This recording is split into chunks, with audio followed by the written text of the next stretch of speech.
ఆప్కి అదాలత్లో ప్రముఖ గాయకుడు కంపోజర్ అదన్ సామి గారి మీదున ఆరోపణ.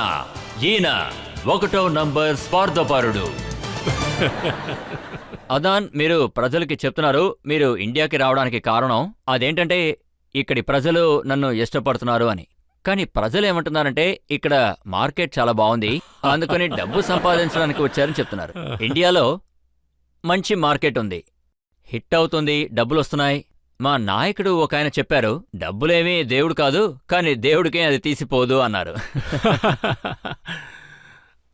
నేను ఒక పెద్ద కుటుంబం నుంచి వచ్చిన వాడిని. అదేంటంటే ఇంకా చెప్పాలంటే ఆ దేవుడి దయ వల్ల నాకెప్పుడూ కూడా ఆ డబ్బు మీద ఆశ అనేది కలగలేదు. ఎందుకంటే నేను అటువంటి కుటుంబం నుంచి వచ్చాను. ఆల్రెడీ మాకు కొన్ని ఆస్తులున్నాయి, దేవుడి దయ కూడా మాకు ఉంది. అందువల్ల డబ్బు అనే విషయానికొస్తే సంపాదించాలన్న ఆశ మాకైతే పెద్దగా లేదు. ఇదివరకు డబ్బు కోసం కూడా నేనెప్పుడూ ఒక నిర్ణయానికంటూ రాలేదను. ఒక ఆర్టిస్ట్గా అయితే ఎప్పుడూ కూడా నేను ఆడియన్స్ కోసమే చూసేవాణ్ణి. అలా కాకపోతే ఇలా హీరో అయ్యి నేను వాళ్ళ మనసులు ఎలా దోచుకోగలను చెప్పండి? ఎందుకంటే ఒక ఆర్టిస్ట్గా ఆడియన్స్ మనసుని మనం ఎప్పుడు దోచుకోవని ఉండాలి. ఆ లోటు మీకు పాకిస్తాన్లో నెరవేరలేదా? అందుకే ఇక్కడికి వచ్చేసారా? నెరవేరింది, ఖచ్చితంగా నాకు నెరవేరింది. అక్కడ కూడా నాకు ప్రజాభిమానం దక్కింది. కానీ ఒక్కొక్కసారి ఏమనిపిస్తుందంటే ఆ కళ ఇంకా మనకి ఎక్కువగా ఉండాలి, మనం ఇంకా ఏదో చెయ్యాలని. కానీ నిజం ఏంటంటే మీరు అక్కడ కంపోజ్ చేసిన వీడియోస్ కానివ్వండి, పాటలు కానివ్వండి, అక్కడ ఏవీ అమ్ముడు పోలేదు. అందుకనే మీరు వెంటనే ఇక్కడికి వచ్చి పాత బాటిల్ తీసుకుని కొత్త సరుకుతో నింపేశారు, అవునా? యాక్చువల్లీ జరిగిందేమిటి అంటే అది 1988లో నా పాట ఒకటి రిలీజ్ అయింది. ఆ సమయంలో దానివల్ల కొంత కొంత అలజడి అనేది ఏర్పడింది. దాని గురించి ఆలోచించారు అందరూ కూడా. అదేంటంటే ఈయన పాట ఎక్కడికి వెళ్ళదు, అంతా అయిపోయిందన్నారు. సో అది ఆ పాట వల్ల ఎటువంటి మార్కెటింగు ఇంకా పబ్లిసిటీ ఎటువంటి పరిచయాలు కలగలేదు. అటువంటి సమయంలో ఆ కాలంలో ఆ పాట ఆల్బం రిలీజ్ అయ్యింది. ఆ తరువాత అది అసలు ఎప్పుడు రిలీజ్ అయింది, ఏ సమయంలో అనేది ఏమీ ఆలోచించలేదు. నేను అసలు ఏమనుకోలేదు, బాధపడలేదు. అప్పుడు నేను కెనడాలో ఉన్నాను. కొంత నమ్మకం ఏర్పడింది. ఒక సమయంలో దాన్ని ప్రమోట్ చేసినట్టుగా కొంతమంది ద్వారా నాకు తెలిసింది. తరువాత నేను ఆశాజీతో మాట్లాడాను. ఆశాజీ గారితో మాట్లాడాను. నేను చాలా వరకు బాధపడ్డాను, నాకు ఎటువంటి సపోర్టు కలగలేదన్నా. దీనికి కారణం ఏంటి? అవును, నిర్ణయం తీసుకున్నాను ఈయంతో పని చేయకూడదు అని. సో వాట్ ఎవర్ రీజన్ నాకు బాగా తెలుసు. నేను లండన్ నుంచి రికార్డ్ చేస్తానన్నాను. దానికి ఆయన అన్నారు, ఎందుకు లండన్లో చేయడం, ఇక్కడే చాలామంది ఉన్నారు, అందరికీ తెలుసు కదా అన్నారు. అది కాకుండా ఒక కొత్త విషయాన్ని చెయ్యదలుచుకుంటే గనుక నువ్వు ముంబైకి రా అన్నారు. అంటే హిందీ మ్యూజికల్ క్యాపిటల్ ఇదే అన్నారు. ఇక్కడ ఒక విషయం పాపులర్ అయితే మొత్తం ప్రపంచమంతా పాపులర్ అవుతుందన్నారు. నువ్వు ఇక్కడికే రా అన్నారు. తరువాత నేను కాస్త ఆలోచించాను, ఆయన కూడా బయలుదేరాను ముంబై. ఆశాజీ అయితే నన్ను చాలా బాగా చూసుకున్నారు. ఆవిడ కుటుంబం వాళ్ళు కూడా నాతో సన్నిహితంగా మెలిగారు. ఆ తరువాత ఆర్డి బర్మన్ గారు, ఆయన ఇంట్లోనే నేను బస ఉన్నాను. నిజంగా చెప్పాలంటే ఆయనది చాలా మంచి మనస్సు. ఆయన ఇల్లు నాకొక మ్యూజిక్ టెంపుల్ లాంటిది. అక్కడ ఎటువంటి సాంగ్ చేసినా ఆయన ఒప్పుకోకపోయినా కబీతో నజర్ మిలావో, బీగి బీగి రాతోమే, లిట్ కరాదే, ఇలా అన్ని పాటలు అక్కడ్నుంచే రిలీజ్ అయ్యాయి. కాని ఇప్పుడు మళ్ళీ అవి రిలీజ్ అయినప్పుడు ఇక్కడున్న మార్కెట్లో దాని హిస్టరీయే మార్చేసిందనొచ్చు. ప్రజలు నా మీద చూపించిన ఆదరాభిమానాలు, ప్రేమ, అవి నేనెప్పటికీ మర్చిపోను. అది నా జీవితంలో ఎంతో ముఖ్యమైన పార్ట్. అది ఎంతగా అంటే అంత ప్రేమాభిమానాలు నా జీవితంలో నేనెప్పుడు చూడలేదు అంట, వినింది కూడా లేదు. కానీ పాకిస్తాన్లో పెద్ద పెద్ద కళాకారులున్నారు. నుస్రత్ ఫతే అలీ ఖాన్ గారు, మెహదీ ఆసాన్ సార్, ఇంకా రేష్మా గారు. వీళ్ళందరూ పాకిస్తాన్లోనే మంచి పేరు సంపాదించారు. ఖచ్చితంగా ఆయన ఇక్కడికొచ్చినప్పుడే కదా ఎంతో ఫేమస్. ఇది నిజమే కదా. ఇక్కడికొచ్చిన తర్వాత ఆయన టాలెంట్ ఎంతో రెట్టింపైంది అంటాను. అందులో ఎటువంటి సందేహం లేదు. మీరు ఒక విషయం గమనించారంటే అది డినే చేయడం కుదరదు. అదేంటంటే ఇక్కడున్న ఆడియన్స్ కానివ్వండి, ఇంకా కొంతమంది ఫ్యాన్స్ కావచ్చు. అంటే క్వాంటిటీ ఎక్కువగా ఉంటుంది. ఇంకా ఇక్కడున్న ప్రేక్షకుల అభిమానం ఎలా ఉంటుంది అంటే, అది వాళ్ళ యాటిట్యూడ్, ఇంకా వాళ్ళు చూపించే మర్యాద, ఇటువంటివన్నీ కూడా నేనైతే ఎక్కడా చూడలేదనే అంటాను. మనం పాకిస్తాన్లో పెద్ద పెద్ద కళాకారులను చూసాం. చివరి రోజుల్లో వాళ్ళ పరిస్థితులేమీ అంతగా బాలేదు కదా. అవును, అది మేదీ హసన్ సార్ ఉన్నారు కదా, ఆయన కింగ్ ఆఫ్ గజల్స్లో ఆయన ఎంతో నిపుణుడు అనొచ్చు. ఆయన ఆయన చివరి దశలో, అంటే చనిపోయినప్పుడు ఇలా వదిలేసి వెళ్ళారు. ఇంకా ఒక విషయం చెప్పాలి, ఆయనకి ఎటువంటి సపోర్ట్ లేదు. అలాగే రేష్మాజీకి కూడా జరిగింది. నా దగ్గర కొన్ని ఫోటోస్ ఉన్నాయి అద్నాన్, మేరీ హసన్ సార్ గారిది. అలాగే రేష్మా గారు మీతో దిగినవి ఉన్నాయి. వాళ్ళు ఆరోగ్యం వల్ల, ఆర్థిక పరిస్థితుల వల్ల ఎన్ని ఇబ్బందులు పడ్డారో చూద్దాం. అవును, మనం చూపిస్తేనే అందరికీ తెలుస్తుంది. వాళ్ళు ఎంతో గొప్ప ఆర్టిస్టులు. అందరికీ వాళ్ళంటే చాలా ఇష్టమే. వాళ్ళు ఏ పరిస్థితిలో ఉన్నారు, ఎలా అవమానించబడ్డారు చూపిస్తేనే తెలుస్తుంది.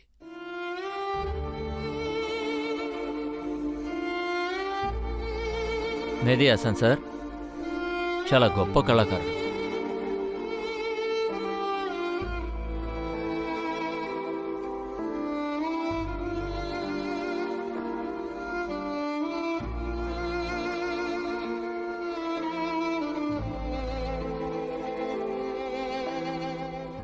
మనం ఇప్పుడు కూడా వీళ్ళ ఫొటోస్ని చూస్తున్నప్పుడు కంట్లో నీళ్ళెందుకు వస్తుందో మీకు తెలుసు కదా. ఖచ్చితంగా ఖచ్చితంగా. వాళ్ళ మీద ఎందుకని ఇంత ద్వేషం? ఆ, ఆ, ఎవరూ చూడలేదు. సింపుల్. ఆ, ప్రజలు చాలా తెలివైనవారు. ఎప్పుడూ కూడా వాళ్ళు గమనిస్తూ ఉంటారు. అది అది అది అదేంటంటే, మీరు గమనించినట్టయితే అథారిటీస్ అవి ఎటువంటి ఉపకారం చేయలేదు. ఇటువంటి వాళ్ళు చాలామంది ఉంటారు, ఎంతోమంది ఉన్నారు. ఇలా చెప్పాలి అంటే ఇటువంటి వాళ్ళు అన్ని చోట్ల ఉన్నారు. యాక్టర్స్ కూడా ఉన్నారు. వాళ్ళ పరిస్థితి చూస్తే వాళ్ళ ఆ దశల్లో ఎంతో కష్టపడుతూ ఉంటారు. నేను ముషరఫ్ సార్ గారు ఆయన పాకిస్తాన్ ప్రెసిడెంట్గా ఉన్నప్పుడు ఆయన రాసిన లెటర్ చదివాను. ఆ లెటర్లో ఆయన ఏం రాశారంటే, మీరు పాకిస్తాన్ని వదిలేసి ఇక్కడికి రావడం ఆయనకి చాలా బాధేసిందని రాశారు. ఇది 2005లో జరిగిన విషయం. ఆ, అది మీరు గనక గమనిస్తున్నట్టయితే ఆ, ఇది చాలా విచిత్రమైన ఒక నిజం అంటాను. అంటే మనం ఒక విషయాన్ని గుర్తించాలి ఇక్కడ. ఏంటి అంటే అది ఆయన ఈ విషయం గురించి మాట్లాడారు. అంటే అది అదనాన్ గొప్ప స్థాయికి వెళ్ళాడు అన్నారు. ఆయనకి ఒక ప్రత్యేక గుర్తింపు ఉందన్నారు. ఆయన పాకిస్తాన్ని విడిచిపెట్టడం అయితే నాకు చాలా బాధ అనిపించింది అని కూడా అన్నారు.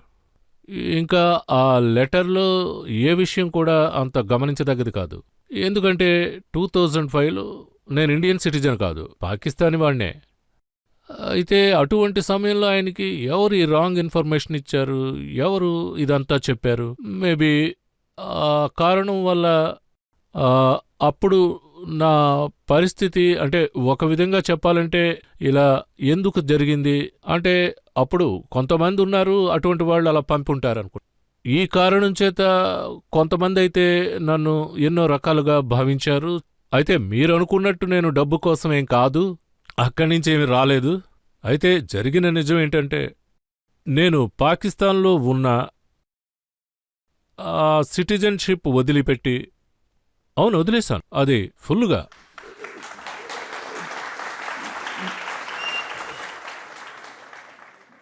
అంటే అక్కడున్న నాకు గాని, అంటే నా ప్రాపర్టీస్ విషయంలో గాని ఎన్నో ఆస్తులున్నా కూడా వాటన్నిటినీ కూడా నేను అలా అక్కడే వదిలేసి ఇక్కడికి వచ్చేసాను. ఇక్కడికి ముందు చెప్పినట్టు డ్రైవింగ్ ఫోర్స్ అనేది నా అభిమతం కాదు. కానీ నేనిక్కడికొచ్చినప్పుడు మొత్తం అన్ని నేను మొదట్నుంచి ప్రారంభించాను. అది కాదు, మీరు వదిలేసి వచ్చారా లేదా వాళ్ళు అది తీసుకున్నారా? సరే, ఇప్పుడు ఆ విషయానికి వస్తాను. అది అప్పుడు అక్కడ నాకు సిటిజన్షిప్ ఉన్నప్పుడు అక్కడ నాకు ఎటువంటి ఇంట్రెస్ట్ లేదు అంటాను. అందుచేతనే అలాంటి నిర్ణయం సరే, నేను తీసుకున్నా. ప్రాపర్టీ డబ్బుల గురించి మాట్లాడలేదు. అది మీ ఇష్టానికే వదిలేశారు అనుకుందాం. మీరు ఆ ఊరు అవును. సిటిజన్ కాదు. కానీ పాకిస్తాన్ సిటిజన్షిప్ని మీరు కావాలని వదిలేస్తారా లేదా వాళ్ళే మిమ్మల్ని వదిలేయమని చెప్పారా? వాళ్ళు ఈ విషయంలో ప్రత్యేకించి నన్నేమి సంప్రదించలేదు, ముందు చెప్పా. అంటే జనరల్ ముషారఫ్ ఆ టైంలో నాకు ఒక లెటర్ రాశారు. అప్పుడు ఆయన ఆ విధంగా రాసినప్పుడు ఆ సమయంలో అంటే నాకు కొన్ని సమస్యలు చాలా ఏర్పడ్డాయి. ప్రాబ్లమ్స్ ఫేస్ చేశాను. అంటే నేను పాకిస్తాన్ సిటిజన్గా ఉన్నా కూడా, అది కూడా పబ్లిక్ ప్రొఫెషన్లో ఉన్నా. ఇంకా మీకు చెప్పాలంటే అక్కడున్న ప్రతి ఒక్కరికి నా చిన్న చిన్న మూమెంట్స్ కూడా బాగా తెలుసు. తర్వాత వాళ్లతో నేను పలుసార్లు అప్రోచ్ కూడా అవ్వడం జరిగింది. నాకు ప్రాబ్లంగా ఉంది, ప్లీజ్ హెల్ప్ చేయండి అని ఈ అడిగాను. డొంక తిరిగి ఎందుకు తిన్నగా చెప్పొచ్చు కదా, వాళ్ళు మీ పాస్పోర్ట్ని రెన్యూ చేయలేదు.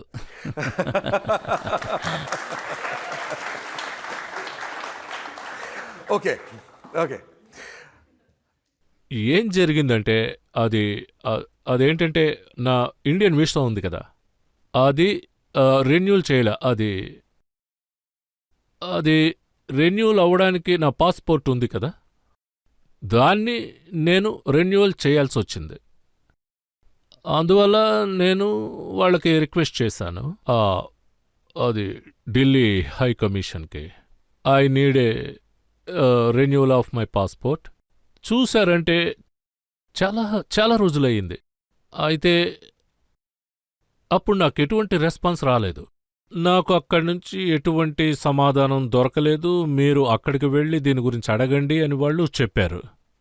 యాక్చువల్లీ మా నాన్నగారు ఎంతో సీనియర్ ఫెడరల్ సెక్రటరీగా ఉన్నారు, అంటే అది ఫారిన్ ఆఫీస్లో. అందువల్ల నేను వాళ్ళకి ఫోన్ చేశాను. నేను వాళ్ళతో మాట్లాడాను. అక్కడున్న వాళ్ళు నాకు చాలామంది బాగా తెలుసు. అయితే వాళ్ళు నాతో చెప్పిన విషయం ఏంటంటే, ఇలా చూడు బాబు, ఇక్కడున్న వాళ్ళందరూ నీ అంకుల్స్, వాళ్ళంతా మీ నాన్నగారు ఫ్రెండ్సే. ఇలా చూడు, నీకో విషయం చెప్పాలి మేము. ఇది అంటే నీ పాస్పోర్ట్ రెన్యువల్ చేయడం కుదరదు. నేను అడిగాను, ఎందుకు? అది నీ వీసా రెన్యువల్ కాకూడదని వాళ్ళు నీకు సమాధానం పంపలేదన్నారు. ఆ తరువాత అసలు ఈ విషయంలో వాళ్ళేం చేస్తారనేది నాకు తెలీదు. కానీ ఒక విషయం నేను గమనించాను, అదేంటంటే పాస్పోర్ట్ రెన్యువల్ చెయ్యరు అన్న సంగతి. మిమ్మల్ని బెదిరించారనిపిస్తుంది. అవును, ఖచ్చితంగా ఇదే జరిగిన విషయం. నాకు ఈ విషయం తెలిసినప్పుడు నేను ఇక్కడున్న హోమ్ మినిస్ట్రీలో, అదే అంటే ఇక్కడ ఇండియాలో, ఇక్కడ నాకు ఈ విధంగా జరిగిందని చెప్పాను. అయితే ఇక్కడున్న ఏ అంకుల్ మీ పాస్పోర్ట్లో వెంటనే స్టాంప్ వేసి ఇచ్చారు?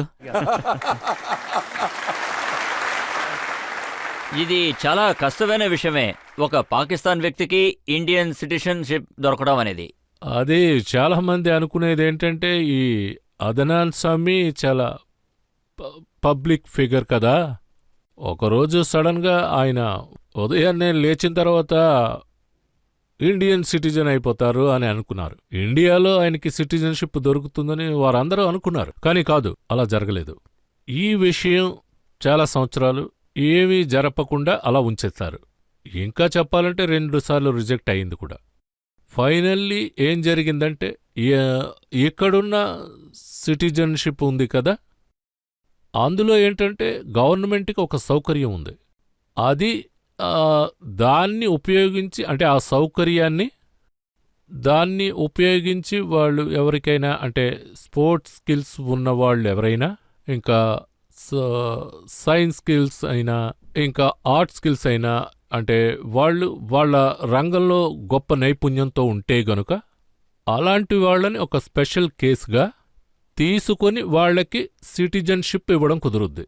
అదేంటంటే, ఇక్కడున్న గవర్నమెంట్ విషయంలో నాకు అందులో స్థానం ఉందని వాళ్ళు గమనించి, అంటే కొంత పెద్ద మనసుతో చూశారంటే, వాళ్ళ ప్రేమాభిమానం ఇంకా వాళ్ళ పవర్తో సహా ఇలా వాళ్ళు ఆలోచించి నాకు సిటిజన్షిప్ ఇచ్చారు. చివరికి నాకు దొరికింది. కానీ పెహల్గాంలో ఎప్పుడైతే దాడి జరిగిందో, అమిత్ షా గారు ఏమన్నారంటే, ఇక్కడ ఎంతమంది పాకిస్తాన్లు అయితే ఉన్నారో అందరి సీఎంలకి చెప్పి వాళ్ళని వెంటనే ఇక్కడి నుంచి పంపించామని చెప్పారు. అప్పుడు మిమ్మల్ని కూడా వాళ్ళు పంపించేస్తారని మీరు భయపడ్డారా? లేదు, ఖచ్చితంగా లేదు. ఒక్కసారి ఇక్కడ నాకు స్థిర నివాసం దొరికింది అంటే అది నాకు లైఫ్ లాంగే. ఇంకో విషయం, నాకు సిటిజన్షిప్ మాత్రమే ఇవ్వలేదు, దాంతోపాటు ప్రేమ, ఆదరాభిమానాలు కూడా నాకు వాళ్ళిచ్చారు. ఆ సమయంలో ఇక నా జీవితంలో ఎటువంటి ఒడిదుడుకులు రాకుండా ఉన్నాయి. ఇలా ఎన్నో విషయాలు గ్రహించి నాకు పద్మశ్రీ కూడా ఇచ్చారు.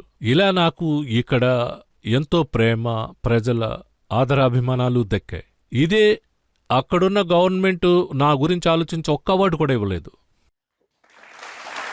అక్కడున్న ఒక మినిస్టర్, అదెవరంటే ఫహాద్ చౌదరి గారు, ఆయన ఏమన్నారంటే ఇండియాలో ఉన్న పాకిస్తానీస్ అందరినీ పంపించమని ఆర్డర్ వేసినప్పుడు ఆ తర్వాత మన లాహోర్ అదనన్ గారు గాలి తీసేసిన బెలూన్ లాగా తయారవుతారని అన్నారు.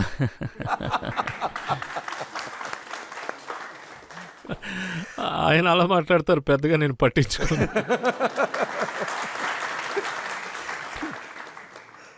కానీ పెహల్గాం దాడి తర్వాత మీరు ఆవేశపడి మీరు ఒక స్టేట్మెంట్ని రిలీజ్ చేశారు. అది తప్పే కదా, అది ఖచ్చితంగా పాకిస్తాన్ వాళ్ళకి నచ్చదు. అదేంటంటే మొదటి విషయం, అది పెహల్గాంలో జరిగినా సరే లేదా ప్రపంచంలో ఏ మూల జరిగినా సరే ఇటువంటి సంఘటన నిజంగా తలుచుకుంటే ఒక చాలా చాలా ప్రమాదకరమైన సంఘటన. ఇది ఒక మనుషుల విషయానికొస్తే దీన్ని అసలు ఎవరూ సహించలేకపోతున్నారు. ఇది మనుషులకు సంబంధించిన విషయం. ఇది ఇండియనా, పాకిస్తానీ అయినా, బంగ్లాదేశ్ అయినా, ఎవరైనా సరే అది ఒక హ్యుమానిటీలో గురించి మీరు ఆలోచించినట్లయితే ఇది నిజంగా ఒక చాలా పెద్ద ట్రాజెడీ, బాధాకరమైన విషయం. దీన్ని అసలు ఎవ్వరు కూడా ఒప్పుకోరు. తర్వాత నేను మీకొక విషయం చెప్తాను. అదేంటంటే నాకు సంబంధించి అంటే యాక్చువల్లీ మన మన మన ఈ గవర్నమెంట్ యాటిట్యూడ్ ఉంది కదా, ఈ యుద్ధం పాకిస్తాన్ గవర్నమెంట్కి సంబంధించింది కాదు. ఇది ముమ్మాటికి చెప్పాలంటే తీవ్రవాదానికి సంబంధించినది. ఎవరు సపోర్ట్ చేస్తున్నారో వాళ్ళకెదురుగా. అక్కడ తీవ్రవాదులకు ఎవరు సపోర్ట్ చేస్తున్నారు అది మీకు తెలుసు, నాకు తెలుసు, పాకిస్తాన్ గవర్నమెంట్కి కూడా తెలుసు. సో పాకిస్తాన్ ప్రజల మీద నాకు ఎటువంటి అభ్యంతరం లేదు. ఎప్పుడూ కూడా వాళ్ళు తీవ్రవాదులతో కలిసే ఉంటారు. ఎప్పుడూ కూడా వాళ్ళకి సపోర్ట్ చేస్తూనే ఉంటారు. మీరు చెప్పే విషయం సైన్యం కానివ్వండి లేదా ప్రభుత్వం కానివ్వండి, వాళ్ళు ఖచ్చితంగా ఒప్పుకోరు కదా. మీరు ఇన్నేళ్ల తర్వాత అక్కడికి వెళ్ళడానికి ఇష్టపడ్డారు కదా, ఎందుకంటే మీ కుటుంబం అక్కడే ఉంది, మీ అబ్బాయి అక్కడే ఉన్నాడు. ఇప్పుడు కొద్ది రోజులకు ముందు కొద్ది నెలలకు ముందు మా అమ్మగారు చనిపోయారు. అది నాకు 2 బ్రదర్స్ ఉన్నారు. మా నాన్నగారైతే 2011లో చనిపోయారు. ఆ తరువాత ఇది నేను తలుచుకుంటే ఒక విధమైన బాధాకరమైన విషయం అంటాను. అది ఆయనకి ఎటువంటి కంప్లైంటు లేదు. అంటే సడన్గా దేవుడు ఆయన్ని తీసుకుని వెళ్ళిపోయాడు. ఆయన సమయం అయిపోయింది. అప్పుడు ఆయన అంత్యక్రియలు జరుగుతున్నప్పుడు నేను మొదటి పిల్లాడిని. నేను ఇక్కడున్న వాళ్ళని అందర్నీ అడిగాను, ఇలా ఇంట్లో ఈ సంఘటన జరిగింది, నేను వెళ్ళాలి, నాకు వీసా కల్పించండి అని అడిగాను వాళ్ళని. నేను అబ్జెక్షన్ ఏమన్నా ఉందా అని అడిగాను. మీ అమ్మగారు చనిపోయారు కదా, ఎటువంటి అబ్జెక్షన్ లేదు, మీరు వెళ్ళొచ్చని చెప్పారు. అక్కడ్నుంచి హై కమిషనరు ఆయన ఈ విషయంలో బాగా అర్థం చేసుకున్నారు, నాకు మంచి హెల్ప్ చేశారు. ఆ తరువాత అక్కడున్న వాళ్ళని అడిగా వీసా కోసం రిక్వెస్ట్ చేశాను. వాళ్ళు రిఫ్యూజ్ చేసేశారు. ఏంటిది, మా అమ్మ చనిపోయింది అని చెప్పాను కూడా. మా అమ్మ ఇక్కడ చనిపోయింది అన్నాను, అయినా ఇవ్వలేదు. అయితే మీరు చివరి క్షణం వరకు లేదు, ఇవ్వలేదు. ఇదంతా కూడా నేను నా వాట్సాప్లోనే చూశాను.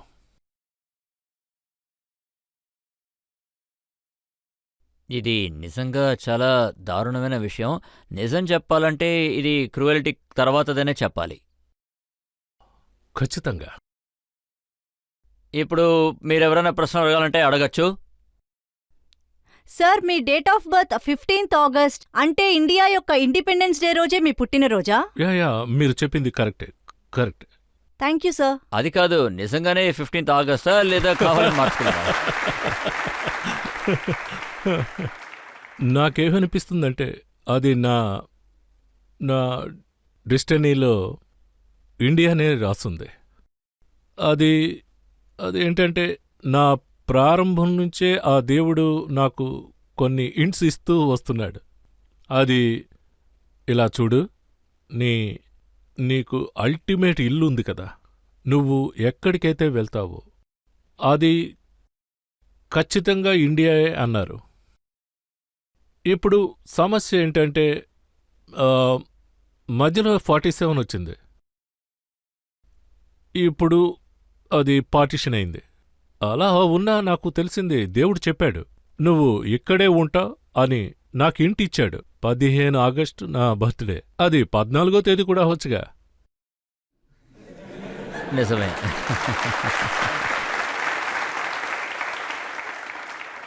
నేను ఆ విషయంలో కంగారు పడలేదు. సో 15th ఆగస్టు అది అలా జరిగింది. అది 15th ఆగస్ట్ నా బర్త్డే. అందువల్ల ఏది పెద్దగా చేయకూడదని నేను. సరే, ఇప్పుడు ఇంకొక ప్రశ్న ఉంది. మీరు చెప్పినట్లే ఇండియాకి రావాలనుకున్నారు. మీకు పాకిస్తాన్లో చాలా ప్రాబ్లమ్స్ ఉన్నాయన్నారు. కానీ మీకు ఆప్షన్స్ చాలా ఉన్నాయి కదా. మీకు ఆస్ట్రేలియా ఉంది, ఇంగ్లాండ్ ఉంది, కానీ ఇండియాకే ఎందుకు రావాలనుకున్నారు? నా వైఫ్ విషయానికొస్తే తను జర్మనీ. నేను జర్మన్ సిటిజన్ కూడా అవ్వచ్చు. నేను యూకే సిటిజన్ అవ్వచ్చు. చాలా మంది ఫ్యామిలీస్ అక్కడ ఉన్నారు. కెనడాలో కూడా ఉన్నారు. నేను అక్కడ కూడా అవ్వచ్చు. కానీ నేనెందుకు ఇండియన్ సిటిజన్ అయ్యాను? నేను పలు దేశాలు తిరిగాను. అక్కడున్న ఒక్కొక్క ఊళ్ళోనూ నేను నివాసం ఉన్నా. అయితే నేను ఎమోషనల్ పర్సన్ అని చెప్పచ్చు. అది మాత్రమే కాదు, నేను ఒక పెద్ద పఠాన్. అంటే నా విషయానికొస్తే నేను చెప్పేది నా యాటిట్యూడ్ విషయానికొస్తే కొంచెం కూడా గర్వం లేదు. నాకు కొంచెం ప్రేమాభిమానం ఎక్కువ. అడిగితే ప్రాణం ఇస్తాను. నా ప్రేమ, నా అభిమానం ఇండియా ప్రజలకు, పాకిస్తాన్ ప్రజల పట్ల ఎక్కువ ఉంది. అది మ్యూజిక్ వల్ల వచ్చిందంటాను. పాకిస్తాన్ ప్రజలకి నేను చెప్పేది ఏమిటంటే, कभी तो नजर मिलाओ, कभी तो करीब आओ, जो नहीं कहा है कभी तो समझ भी जाओ, हम भी तो हैं तुम्हारे, दीवाने हो दीवाने, हम भी तो हैं तुम्हारे, दीवाने हो दीवाने. అదే విధంగా ఇండియా ప్రజలకు ये ज़मीं रुक जाए, आसमां झुक जाए, तेरा चेहरा जब नजर आए, ओ तेरा चेहरा जब नजर आए,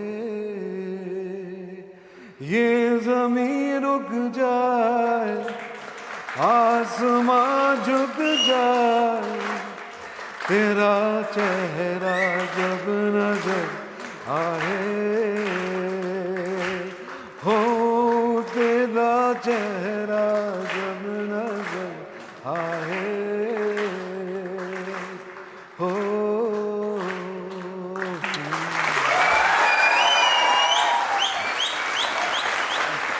అద్నాన్, పాకిస్తాన్లో ఇంకా చాలా మంది ఉంటారు, ఆర్టిస్టులు ఉంటారు. అంకుల్కి చెప్పి మాకు కూడా పాస్పోర్ట్ ఇప్పించమని మిమ్మల్ని ఖచ్చితంగా అడుగుంటారు. అలా చాలామంది ఉన్నారు, కానీ భయంతో అలా అంటుంటారు. అయితే విషయం ఏంటంటే, అది నా విషయంలో అసలు ఏం జరిగిందంటే, అది అది నిజంగా దేవుడి దయ అంట. అది నాకు దక్కింది. నిజంగా అది నాకు పెద్ద వరం అంటాను. ఇప్పుడు భారతీయ ప్రజలు మీ గురించి ఏమనుకుంటున్నారో, ఏం మాట్లాడుతున్నారో వాళ్ళని అడిగి మనం తెలుసుకున్నాం. అలా చాలా కామెంట్స్ ఉంటాయి.